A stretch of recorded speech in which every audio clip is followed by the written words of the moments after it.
सिंध के सूबाई वजीर शर्जील मेमन ने सवाल किया कि पीटीआई के एहतजाज की क्या वजह है। कराची में प्रेस कॉन्फ्रेंस करते हुए कहा कि पीटीआई मुल्क को यरगमाल बनाने की कोशिश कर रही है। लोग बानी पीटीआई की एहतजाज की कॉल एक कान से सुनकर दूसरे कान से निकाल रहे हैं। सिर्फ इस सूबे के अवाम एहतजाज के लिए निकलते हैं जहां पीटीआई की हुकूमत है। एहतजाज की वजह में समझा दें क्या चीज़ है एहतजाज की वजह।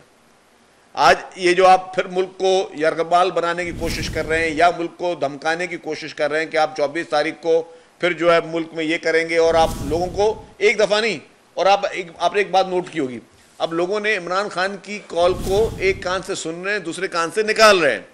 क्योंकि आपने कितने बयानात इमरान खान साहब के देखे जिसमें उन्होंने कहा कि लोग निकले बाहर, पूरे मुल्क से लोग बाहर निकले, लोग नहीं निकल रहे हैं। सिर्फ एक सूबे में जहां उनकी हुकूमत है वहां पे उनके चीफ मिनिस्टर साहब जो भी हुकूमत की मशीनरी और गाड़ियां भरकर जो जिस तरह वो आते हैं, बाकी पूरे पाकिस्तान में कहां पे आपने लोग देखे।